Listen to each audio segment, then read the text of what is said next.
আসসালামু আলাইকুম, সবাই কেমন আছেন? আশা করছি ভালো। আলহামদুলিল্লাহ রাব্বিল আলামিন। আপনাদের দোয়া আল্লাহর অশেষ রহমতে আমিও ভালো আছি। কিছু কথা কেউ যাবেন না, শুনবেন অবশ্যই। যারা প্রবাসে থাকেন, যে বোনেরা প্রবাসে থাকে তাদের উদ্দেশ্যে আমার কিছু কথাগুলো বলতে চাই নাই। কিছু কিছু কমেন্ট দেখলে আমার অনেক কষ্ট লাগে, আমার অনেক খারাপ লাগে, বাট আমি কিছু করতেও পারি না, কিছু বলতেও পারি না। আজকে কিছুদিন ধরে আমার অনেক বোনরা আমাকে কিছু কমেন্ট করতেছে, হয়তো বাপুরা দেখে আমি বাড়িতে রিল্যাক্সে আসি, তারপরে মানে বিভিন্ন ধরনের হয়তো ইয়া দেখে। আসলেই পর্দার আড়ালে আর পর্দার এপার ওপার কিন্তু আর পার্থক্য আছে। কথায় আছে, কেউ ইচ্ছাকৃতভাবে বলতে পারে না, আবার কেউ কিন্তু বললেও শেষ করতে পারে না, আবার কেউ বলে না। ঠিক আছে, আসলে আমরা কিন্তু অনেক কিছু শেয়ার করি। তো মেন কথায় আসি, সেটা হচ্ছে আমার এক বোন কয়দিন আগে কমেন্ট করছে যে আপু আমি বিদেশে যেতে চাই, তুমি কি আমার পারবা তোমার ম্যাডামকে বলে একটা বাসা দিতে? আসলেই আমার এইখানে আমি মিথ্যা কথা বলবো না, আমার এইখানে আমি দুইজন লোক আমি আনছিলাম বাংলাদেশ থেকে। এটা হচ্ছে ওনারা আমার কাছে বলছিল। তো ওনারা আমার কাছে বলছিল বলছিল বলতে আমার ম্যাডামের স্যারের ছোট বোন, উনি বলছিল যে রেহানা আমি তোমার মতো একটা মেয়ে চাই, তোমার তোমার আত্মীয়র মধ্যে। তো আমি তখন আমার এক মামাতো ভাইয়ের বউকে আমি এনে দিই। তো সে 2 বছর থেকে চলে যায়। তারপর আবারও সেই ম্যাডাম আবার আমার একই কথা বলতেছে, রেহানা আমি তোমার মতো একটা মেয়ে চাই। আসলে আমার মতো মেয়ে কি হবে? হবে না। আমি কি ভালো নাকি আমি মন্দ আমি নিজেও জানি না, আল্লাহ পাক জানে। আর আপনারা দর্শক, আপনারা আমার ভিডিও দেখেন, আপনারা জানেন। তো আসলে সবার মতো আল্লাহ পাক রাব্বুল আলামিন সবাইকে কিন্তু একভাবে সৃষ্টি করে নাই। ঠিক আছে, যে আপনারা ব্লগিং দেখেন, আমার ব্লগটা দেখেন, আরও অনেক মেয়েদের ব্লগ দেখেন, আমি দেখি প্রায় এক একজনের চ্যানেলে আমার যে ভিউয়ার্স ভাই বোনেরা আছেন, অনেকে আবার অনেক অন্য যে প্রবাসী মেয়েরা ভিডিও বানায় ওদের কাছে আপনারা যে কমেন্ট করেন। আসলে আপনারা কিন্তু দেখেন যে বিভিন্ন ধরনের ভিডিও দেখেন, আপনাদের কাছে এক একজন এক একভাবে প্রেজেন্ট করে, আপনাদের কাছে এক একজনেরটা এক এক রকম লাগে। আমারটা একটু ভিন্ন, ওনারটা একটু ভিন্ন, আরেকজনেরটা একটু ভিন্ন। আসলে মেন কথা হচ্ছে আল্লাহ পাক রাব্বুল আলামিন সবাইকে একভাবে সৃষ্টি করে নাই। আমার স্পেশালও করে নাই কিংবা আরেকজন স্পেশাল করে নাই। তো এটাই আর কি পার্থক্য, এক একটা মানুষ এক এক রকম। তো এক একটা মানুষ এক এক রকম, যদি সবাই এক হইতো তাহলে কিন্তু দুনিয়াটা চলতো না। হ্যাঁ, এই হচ্ছে বিষয়। তো যাই হোক, কথা বাড়াই না। তা আমি 2টা লোক আনছি, আনার পরে ওনারা আমার ওই ভাবিও ছিল, একদম সেম 2 বছর, যেমন আজকে 2 বছর শেষ হয়েছে, ওনারা টিকিট কাটছে, 4-5 দিন পরে চলে গেছে। আবার আমার বোন ছিল, বোন আজকে শেষ হয়েছে, 4-5 দিন পরে চলে গেছে, সেম এভাবে। তো ওনারা ছিল না কারণ ওনারা এর আগেও করছে, ওনারা অভিজ্ঞতা আছে আমার চেয়ে বেশি, তারা গেছে। তো যাই হোক, ওনারা আমার আত্মীয়র মধ্যে ছিল, তারপর ওনারা চাইছিল, লোক চাইছিল বিধায় আমি আনতে পারছি। কিন্তু আর কাউকে আমি আনতে পারি নাই, কিংবা বাঙালিদের পছন্দ করে না ওনারা। ওনারা বেশিরভাগ পছন্দ করে হচ্ছে ফিলিপিন, তারপরে ইথিওপিয়া, ইন্দোনেশিয়া, এই আফ্রিকান, এসব পছন্দ করে। আর বাঙালি মেয়েদের মধ্যে আমার যে ম্যাডামের স্যারের ফ্যামিলি আছে, পুরো ফ্যামিলির মধ্যে আমি একাই একটা বাঙালি মেয়ে, ঠিক আছে, আর কেউ নাই। আর সবাই পছন্দ করে না। তো যাই হোক, ওনাদের রুচি মতো ওনারা আনে, আমি তো আনতে পারি না। সেই বোনদের জন্য বিশ্বাস করেন, যখন ওনারা বলে তখন আমি দোয়া করি যে আল্লাহ ওনার একটা ভালো একটা বাসা মিলাই দাও, উনি যেন সেফটিতে থাকতে পারে, হালাল পথে থাকতে পারে। ওনার বাসার মানুষদেরকে আল্লাহ তুমি অনেক ভালো দিও, যেন উনি থাকতে পারে। আবার অনেক বোনেরা কমেন্ট করে যে আপু, এই তো কালকে আমার এক বোন কমেন্ট করছে, ওই বোন হয়তো এই ভিডিওটাও দেখবে। সে কমেন্ট করছে, আপু এত ধৈর্য তুমি কি খায় এত ধৈর্য ধরো? তো উনি কমেন্ট করছে, কি খায় তুমি এত ধৈর্য ধরো? আচ্ছা, ধৈর্য ধরা বোন স্বাভাবিক বিষয়, ধৈর্য ধরতে হবে। কেননা আমরা যদি আমাদের ফ্যামিলিতে সচলভাবে চলতে চাই, আমরা যদি ভালোভাবে চলতে চাই, আমাদের ধৈর্য ধরতে হইব। ধৈর্য হয়েছে এমন একটা গাছ, এই গাছের ফল মানে প্রথমে তিতা হয়, কিন্তু লাস্ট টাইম দেখবো অনেক মিষ্টি হয়, দুনিয়া ও আখেরাত। ঠিক আছে, ধৈর্য হয়েছে একটা গাছ, এই গাছে তুমি যত ধৈর্য ধরবো তত মিষ্টি ফল পাইবা। ঠিক আছে, ইভেন আল্লাহ পাক রাব্বুল আলামিনও বলছে যে ধৈর্যশীলের আল্লাহ পাক অন্যভাবে একটা পুরস্কার দেয়। সুবহানাল্লাহ। সব কিছুতে তুমি যে ধৈর্য ধরো, জান্নাত তোমার জন্য মওজুদ। মওজুদ তো বোঝোই, প্রস্তুত। ধৈর্য যদি তুমি ধৈর্যর মতো ধরো, সব কিছুতে যদি তুমি ধৈর্য ধরো, 5 ওয়াক্ত নামাজ পড়ো, আল্লাহর কাজ ঠিক মতো করো, জান্নাত তোমার জন্য আছে, এটা ঠিক। ধৈর্য ধরতে হইব বোন। তোমার বাসায় ম্যাডাম অনেক জ্বালায়, আমি এর আগে অনেক ভিডিওতে বলছি, আমার ম্যাডাম এরকম করতো, মাঝখানে অনেক জ্বালাইতো আমারে, অনেক ধরনের কথা বলতো। আমি এই যে কথা বলতে গেলে কথা অনেক বেশি হয়ে যায়, আমি অনেক কথা বেশি বইলা ফেলাই, তার জন্য আমি বয়স এভাবে বেশি একটা দেই না, খুবই কম দেই। তো ধৈর্য আমার সাথে এরকম করতো। তারপর আমার এক ফ্রেন্ড আমারে বললো, রেহানা তুমি ঘুম থেকে উঠা এই দোয়াটা তুমি পড়বা। তো ও আমার দেশের ছিল না, অন্য দেশের ছিল। তো বলার পরে ওর এটা আমি পাঠ করতে করতে দেখি যে ইউটিউবে বিভিন্ন ধরনের হুজুরেরা এটা শিখায় যে এটা আপনি পড়বেন, সেফটিতে থাকবেন, আল্লাহ আপনার হেফাজত করব। এটা হয়েছে আপনি ঘুম থেকে উঠে বিসমিল্লাহির রহমানির রহিম, আপনি যখন চোখটা খুলবেন, খুলে বিছনা থেকে নামবেন, আপনি ঘুম থেকে উঠে চোখটা খুলেই বলবেন আলহামদুলিল্লাহ রব্বিল আলামিন।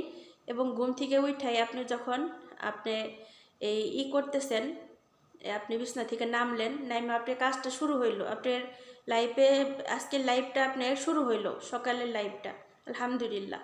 তো আপনি পড়বেন কি, বিসমিল্লাহির রহমানির রহিম, লা হাওলা ওয়ালা কুওয়াতা ইল্লা বিল্লাহিল আলিয়্যিল আযীম, হাসবুনাল্লাহুল নি'মান ওয়াকিল, হাসবুনাল্লাহুল নি'মান ওয়াকিল। এটা কিন্তু অনেক হুজুরেরাও বলে, আর এই দেশের মানুষ কিন্তু এইভাবে পাঠ করে। তো এটা পড়বেন। আমি পড়ি সুজা, আমি এটা পড়ি, হাসবুনাল্লাহুল নি'মান ওয়াকিল, আগে লা হাওলা ওয়ালা কুওয়াতা ইল্লা বিল্লাহ, এটা পড়ে হাসবুনাল্লাহুল নি'মান ওয়াকিল, হাসবুনাল্লাহুল কুল্লু শাই, হাসবুনাল্লাহুল নি'মান ওয়াকিল। ঠিক আছে? মানে আল্লাহর কাছে আপনি সব কিছু সুইপা দিলেন, আপনার জান মাল, আপনার ভালো মন্দ সব কিছু। বিশ্বাস করেন ওই দিন আপনি এটা পড়েন, আপনি নিয়মিত এটা যদি পড়েন, তাহলে দেখবেন আপনি সব কিছু পানির মতো সহজ হয়ে গেছে, যেটা আমার জন্য আর কি। আলহামদুলিল্লাহ, সব কিছু পানির মতো সহজ। একদিন যদি এই সূরাটা না পড়ি, ওই দিন দেখা যায় দিন কারে বলে। ঠিক আছে? আপনি এটা পড়বেন বেশি বেশি, আর ভিতরে রাগ গোসা রাখবেন না। আরেকটা কথা আপু বলল যে দেশের মানুষের সাথে যতক্ষণ কথা বলি ততক্ষণই ভালো থাকে, কিন্তু আমার সাইড দিয়ে এটা উল্টা। দেশের মানুষ বলতে আমি ফোনে খুব কম কথা বলি, আগে বলতাম, আগে পাগলের মতো কথা বলতাম। ঠিক আছে? আমি মনে করতাম যে 1 ঘন্টার মধ্যে যদি আমি আধা ঘন্টা কথা বলতে পারতাম, তাহলে আমার জন্য দিনটা অনেক বেস্ট হইতো। কিন্তু এখন দেখি উল্টা, মানুষের সাথে যত বেশি কথা বলবেন ততই আপনার মাথার ব্রেন কাজ করবে অন্যরকম। যতক্ষণ আপনি কম কথা বলবেন, আপনি কাজ করেন মন দিয়ে, না 5 ওয়াক্ত নামাজ পড়েন, যত ফোনে কম কথা বলবেন ততই আপনি রিল্যাক্সে থাকবেন, টেনশন মুক্ত থাকবেন, আর আপনার কাজগুলো সুন্দর হইব, সুস্থ হইব। আর এই দেশের মানুষ তো অলরেডি পছন্দ করে না যে ফোনে বেশি কথা বলা, আর ফ্যামিলিতে বেশি একটা যোগাযোগ রাখা। আপনি কথা বলবেন, আমি বলি সপ্তাহে 1 দিন আমার প্রয়োজনীয় যার সাথে আমার কথা বলতেই হবে, আমি তার সাথে কথা বলি আধা ঘন্টা, 1 ঘন্টা, 10-15 মিনিট। ইভেন আপনাদের ভাইয়ার সাথে আমি প্রতিদিন কথা বলি না। আমার ব্যস্ত থাকলে উনি বলে তুমি ব্যস্ত আছো, ঠিক আছে থাকো। আর উনি ব্যস্ত থাকলে আমি বলি আচ্ছা তুমিও ব্যস্ত আছো, থাকো। ঠিক আছে? তাই হচ্ছে বিষয়। আর কথা হয়েছে যে সব কিছুতে স্যাক্রিফাইস করতে হবে। স্যাক্রিফাইস বলতে আরেকটা কথা হয়েছে, আরবি মানুষের সবসময় মনের মতো চলতে হইব। তার একটা কাজ দিব, সাথে সাথে কইরা ফেলাইবেন, আর ওনারা যেভাবে আছে ওইভাবে চলবেন, আর 5 ওয়াক্ত নামাজ পড়বেন, আল্লাহর কাজ করবেন। আমি সবসময় আমার ম্যাডাম যদি বলে রেহান এই কাজটা তুমি কালকে কইরো, আমি যদি আজকে আমার হাতে সময় থাকে আজকে আমি কইরা ফেলাই, তারপর ম্যাডাম খুশি হয়। আলহামদুলিল্লাহ রব্বিল আলামিন, বাড়ির এভরিথিং সব কিছু আমার হাতে তুলে দিয়ে গেছে আনামত। আমি যেমন ওনার কাছে আনামত, ঠিক তেমন হয়েছে ওনার বাড়িটা আমার কাছে আনামত। বিশ্বাস করেন, আমি যদি একটু উঠানটাও ঝাড়ু দেই, আমার মনের মতো আমি ঝাড়ু দেই, যেন আমার আত্মাটা আগে শান্তি হয়। একটা কাজ কইরা যখন আমার আত্মাটা শান্তি হইব, তখন কিন্তু আরেকজনের আত্মাও শান্তি হইব। এই হচ্ছে বিদেশের লাইফ। আর কথায় আছে, হাত লড়লে পাত লড়ে। আপনি যত হাতটা লড়াইবেন ততই আপনি পাতটা লড়ব। পাত হয়েছে আপনার খাবার। ঠিক আছে? এটা আমার মা বলতো, আমার চাচিরাও বলতো, হাত লড়লে পাত লড়ে। পাত হয়েছে আপনার খাবার, মানে খাবারের একটা প্লেট। তো তাই হচ্ছে বিষয়। আমি অনেক কথা বললাম আর আমার বোনটারেও বললাম। আর বেশি বেশি আপনারা পড়বেন, যখনই মনে পড়বে তখনই পড়বেন। আউযুবিল্লাহি মিনাশ শাইতানির রাজিম, বিসমিল্লাহির রহমানির রহিম। বেশি বেশি পড়বেন সূরাতুল ফাতিহা। তারপরে যেই সূরার মধ্যে শুধু আল্লাহরই নাম বলা, আল্লাহরই কথা বলা, কুল হুয়াল্লাহু আহাদ, আল্লাহুস সামাদ, লাম ইয়ালিদ ওয়া লাম ইউলাদ ওয়া লাম ইয়াকুল লাহু কুফুয়ান আহাদ। এই সূরাটা বেশি বেশি পড়বেন। তারপর বেশি বেশি পড়বেন সুবহানাল্লাহ, আলহামদুলিল্লাহ, ওয়ালা ইলাহা ইল্লাল্লাহু আল্লাহু আকবার, আশহাদু আল্লা ইলাহা ইল্লাল্লাহু ওয়াহদাহু লা শারীকা লাহু, লাহুল মুলকু ওয়া লাহুল হামদু ওয়া হুয়া আলা কুল্লি শাইইন কাদির। ঠিক আছে, এগুলো বেশি বেশি পড়বেন। সূরা কারাত যত পড়বেন, যখন আপনি একা একা কাজ করবেন, আপনি গুনগুনায়া লা ইলাহা ইল্লাল্লাহু মুহাম্মাদুর রাসূলুল্লাহ এটা পড়বেন। লা হাওলা ওয়ালা কুওয়াতা ইল্লা বিল্লাহিল আলিয়্যিল আযীম এগুলা পড়বেন। আরেকটা বিষয় হয়েছে, এদেশে বাচ্চাদের সাথে খারাপ ব্যবহার করবেন না, ম্যাডামদের সাথে রাগ উঠলে খারাপ ভাষায় বকাবজি করবেন না, যে আপনি বাংলা ভাষায় বকতেছেন না। আমার কি হয়, আমি ম্যাডামের সাথে রাগ উঠলে আমি বলি লা ইলাহা ইল্লাল্লাহু মুহাম্মাদুর রাসূলুল্লাহ, একটু জোরে বলি, তখন হে চুপ হয়ে যায়। আর বাচ্চারা দুষ্টামি করলে লা হাওলা ওয়ালা কুওয়াতা ইল্লা বিল্লাহিল আলিয়্যিল আযীম এটা বললে, আর লা ইলাহা ইল্লাল্লাহু মুহাম্মাদুর রাসূলুল্লাহ এটা বললে ছোট ছোট বাচ্চারা ওইটা ফালাই তুই দৌড় দিব। ঠিক আছে, ওইটা ফালাই তুই দৌড় দিব বয়ে। আর লা হাওলা ওয়ালা কুওয়াতা ইল্লা বিল্লাহিল আলিয়্যিল আযীম এটা বললে ওরা ভাবে যে অনেক রাগ করছে, তখন একদম চুপ হয়ে যায় সরি বলে। ঠিক আছে, কিছু কিছু বিষয় আপনার ট্রাই করতে হবে। আমি জানি না কোন ভাষায় কেমন সিচুয়েশন, আপনি যেই বাসায় যেমন সিচুয়েশন, আগে আপনার ম্যাডামের মন বুঝতে হবে, আপনি ভালোভাবে চলতে হবে। আলহামদুলিল্লাহ, দেখবেন সব কিছু আল্লাহ পাক সাহেল করে দিছে। সাহেল হচ্ছে সহজ, আলহামদুলিল্লাহ রাব্বিল আলামিন। তো আমি চাইছিলাম আজকে অনেক ভিডিও শেয়ার করব, বাট আপনাদের এটা বোঝানোর জন্য আমি কোনো ভিডিও শেয়ার করব না এখন। কালকে আপনারা ভিডিও পাবেন, আজকে জাস্ট ভয়েসটা দিলাম। দেখেন আমার বোনেরা, আমার আপুরা, আমার ভাইয়ারা, আমার আন্টিরা, সবাইকে বলি লাইফে যতটুকু ধৈর্য ধরবেন ততটুকু ভালো ফলাফল পাইবেন। কেউ যদি আপনার অকারণে একটা চট দেয়, আপনি শুধু বললেন যে আমি কী করলাম, এটা শুধু বলবেন যে আমি তো কিছু করি নাই, কেন আমাকে চটটা দিলেন। মানে এটাও যদি আপনি বইলে ধৈর্য ধরেন না, আপনি 1 দিন 2 দিন 3 দিন, তারপরে কিন্তু ওই ফলটা আপনি যে ধৈর্য ধরছেন ওইটার চেয়ে বেস্ট একটা বিষয় আপনি পাবেন। আপনি সামনে আসবো, আমি খারাপ কিছু বলবো না, ওইটা আপনি দেখতে পারবেন। কেউ যদি এই দুনিয়াতে কেউ যদি একটা ভুল করে, ভুলের মাসুল কিন্তু পায়, আল্লাহ পাক দেয়। কিন্তু যে ব্যক্তি অকারণে এই অকারণে হ্যাস্ত হইতাছে, ধৈর্য ধরবেন। আর এই দুনিয়াতে দেখবেন আপনি সুখে থাকবেন, আপনাকে মানুষ হিংসামি করবে। আপনি আপনি দুঃখে থাকবে, মানুষ আপনাকে দেখে হাসবে। এটা হচ্ছে মানুষের স্বাভাবিক বিষয় আমাদের লাইফে। ঠিক আছে, একদম স্বাভাবিক বিষয়। আপনি যত ভালোভাবে চলবেন, আপনি 5 ওয়াক্ত নামাজ পড়বেন, আপনার আশেপাশে আপনার বন্ধু, আপনার ফ্রেন্ড, আপনার ফ্যামিলি যারা আছে, আপনি যদি তারা যদি 5 ওয়াক্ত নামাজ না পড়ে, আপনি যদি 5 ওয়াক্ত নামাজ পড়েন, আপনি যদি আল্লাহওয়ালা হন, আপনি যদি ভালো কাজ করেন, ঠিক আছে, ভালো কাজের মাঝামাঝি শয়তান কিন্তু আপনাকে ধোঁকা দিবে। আপনি যে ভালোভাবে চলতেছেন, 5 ওয়াক্ত নামাজ পড়তেছেন, আপনি যে আল্লাহর কাজ করতেছেন, এর মধ্যে কিন্তু শয়তান আপনাকে ধোঁকা দিবে। শয়তান বলবে ওই দেখ, আমি তো আল্লাহর সাথে প্রমিস করছি যে তোমার বেশিরভাগ বান্দার আমি জাহান্নামে নিয়ে যাবো। তাহলে এই ব্যক্তি যে 5 ওয়াক্ত নামাজ পড়তেছে, ভালো কাজ করতেছে, তারে আমি কি জাহান্নামে নিতে পারবো না? তখন দেখবেন যে কোনো একটা ফাঁদে ফালাইয়া আপনার দিয়ে এমন একটা একটা খারাপ কাজ করাইবো, এই খারাপ কাজটা দেখবেন 10 জনের সামনে ছইড়া যাব। ছইড়া যাওয়ার পর ওই যে আশেপাশে যখন আপনি ফ্যামিলি ফ্রেন্ডস যারা আছে, তারা আপনারে ওই যে আপনি 5 ওয়াক্ত নামাজ পড়তেন, ভালোভাবে চলতেন, তখন কিন্তু আপনি হিংসামি করতে পারতো, হিংসামি করতো, ডাইরেক্টলি বলতো না। আর যখন আপনার এই যে একটা দুর্বলতা, একটা খারাপ কাজ দেখবো সামনে, সবসময় ওইটাই আপনার সামনে তুইলা ধরবো। ওইটা আপনার সামনে তুইলা ধরবো যে তুমি এত ভালো 5 ওয়াক্ত নামাজ পড়ো, তুমি এটা করো সেটা করো, এটা তুমি কিভাবে করলা। ওইসে আমাদের সামনে ভালোগিরি দেখায়, মানে এটা হচ্ছে লাইভ, এটা লাইভ, আমার চোখের দেখা, এটা চোখের দেখা। অথচ আপনি যখন একটা ভুল করলেন, ভুলটা করার পর যখন আপনি বুঝতে পারলেন, নিজের আপনি সংশোধন করলেন, আপনি নিজেকে হেদায়েত করলেন, আপনি আবার দিনটা স্ট্রং করে ধরলেন, আপনি মানুষের সাথে ভালোভাবে চললেন। কিন্তু ওই যে মানুষগুলো আপনি ভুলটা ধরাই দিছে, তারা দেখবেন সারা জীবনই আপনি ওই ভুলটাই ধরবো। তো অতএব ওই যে ভালো কিছু করলে মানুষে হিংসামি করবে, আর খারাপভাবে চললে মানুষে হাসবে। এটাই হচ্ছে আমাদের মানুষের জীবন। বোন, শুধু একটা বোন না, আমি যারা আমার ভিডিওগুলো দেখে, যারা আমার এই সিচুয়েশন সংসারে বলেন, বিদেশে বলেন, দেশে বলেন, যে কোনো বাংলাদেশে একটা ছোটোখাটো কাজ বলেন, বড় একটা কাজ বলেন, সব কিছুতে ধৈর্য ধরবেন আর ইমান নিয়ে কাজ করবেন। তাহলে দেখবেন কোনো কাজে আপনি বিফলে যাবেন না, সফল হবেন। আলহামদুলিল্লাহ রব্বিল আলামিন। আর সবসময় চেষ্টা করবেন হালাল কিছু করার। যেমন হালাল কিন্তু শুধু আমাদের হালাল রুজি কামাই না। এই যে আমি পরের বাসায় কাজ করতেছি, এটা কিন্তু ওনাদের কাজ ফাঁকি দিয়ে যে আমি ভিডিও বানাইতেছি, এটাও কিন্তু একটা হালাল হারামের মধ্যে পড়ে। কিন্তু এই যে কয়দিন ধরে ধরেন ওনারা চলে গেছে, ওনারা বলছে তুমি কয়েকদিন রেস্ট নিবা, তুমি তোমার সময় মতো তুমি কাজ করবে। আমি কিন্তু আমার সময় মতো ঠিকই কাজ করতেছি, ঠিক আছে, হয়তো আমি রেস্ট নিতেছি এটা সেটা, কিন্তু এটার মধ্যে হালাল হারাম আছে। সুবহানাল্লাহ, আল্লাহ পাক সব কিছুতেই কিন্তু ইয়া করে দিছে। তো দেখেন আমার জ্ঞানে যতটুকু চাইলো, আমার জ্ঞানে যতটুকু পারলাম আমি আপনাদেরকে বললাম। আর সবাইকে বলবো ধৈর্য ধরবেন, 5 ওয়াক্ত নামাজ পড়বেন। আর ঘুম থেকে উঠাই বিসমিল্লাহির রহমানির রহিম, বিসমিল্লাহ তাওয়াক্কালনা আল্লাহ লা হাওলা ওয়ালা কুওয়াতা ইল্লা বিল্লাহিল আলিয়্যিল আযীম, হাসবুনাল্লাহুল নি'মান ওয়াকিল, হাসবুনাল্লাহুল কুল্লু শাই, হাসবুনাল্লাহুল নি'মান ওয়াকিল, আলহামদুলিল্লাহ রাব্বিল আলামিন। এগুলা বেশি বেশি পড়বেন, বেশি বেশি পড়বেন, লা হাওলা ওয়ালা কুওয়াতা ইল্লা বিল্লাহিল আলিয়্যিল আযীম। আরেকটা জিনিস খেয়াল রাখবেন, আপনার আপনার সাথে কিন্তু সিকিউরিটি 2টা আছে। আপনি নিজের অসহায় ভাইবেন না, আপনি নিজের একা ভাইবেন না।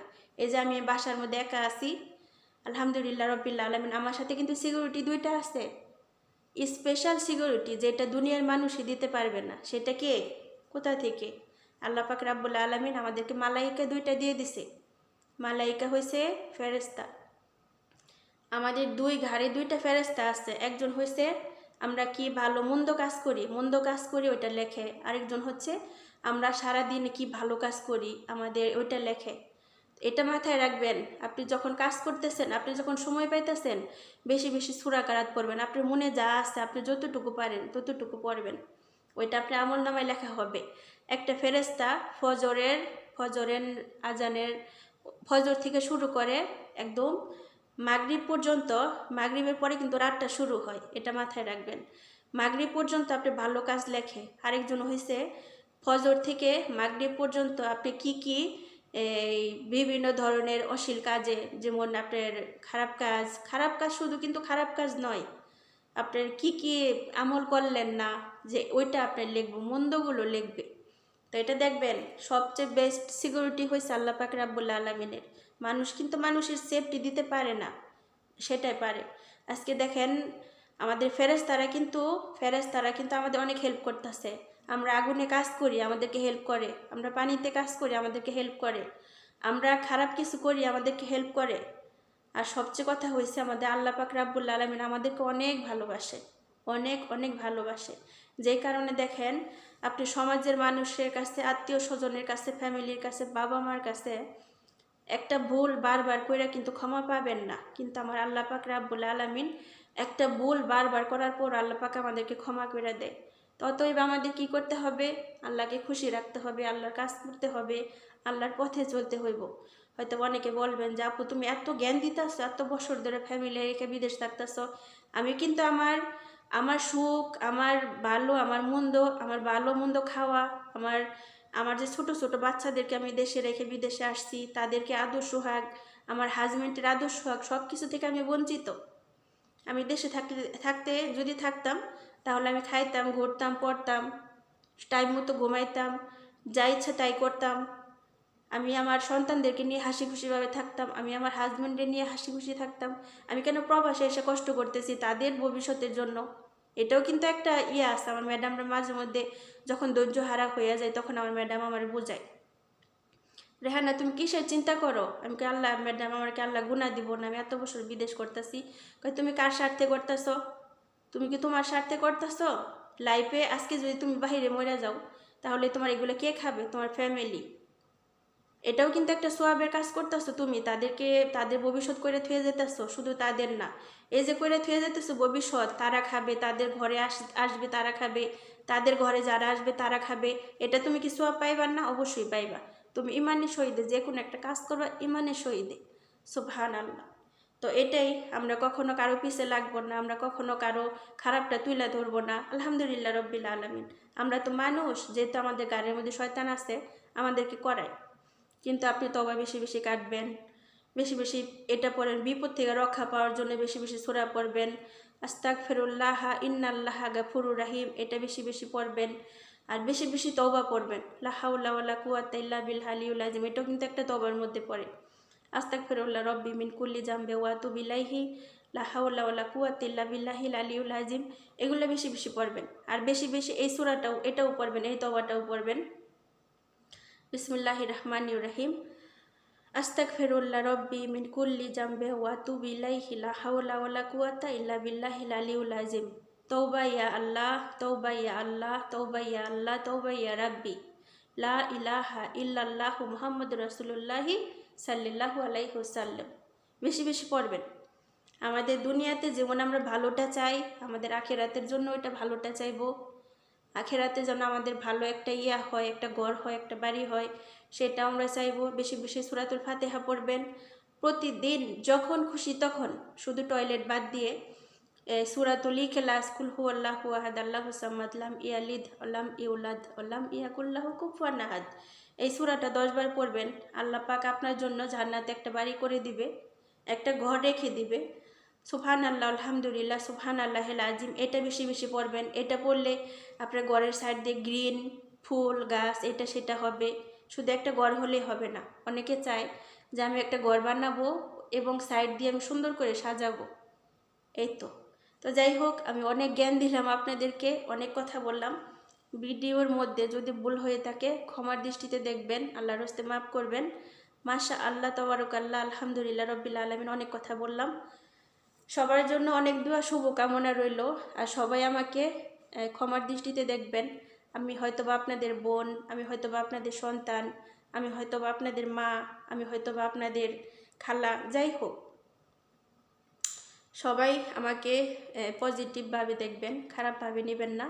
সবার জন্য অনেক দোয়া শুভকামনা রইল। যাদের যে বোনটার উদ্দেশ্যে বলছি সেই বোনটাও ভিডিওটা দেখবা, অবশ্যই কমেন্ট করবা। আর ভিডিওতে আমি কতটুকু রং বললাম, কতটুকু ভালো বললাম কমেন্টে জানাবেন ইনশাল্লাহ। নেক্সট ব্লগে আবার দেখা হবে, কথা হবে। আল্লাহ হাফেজ, আসসালামু আলাইকুম।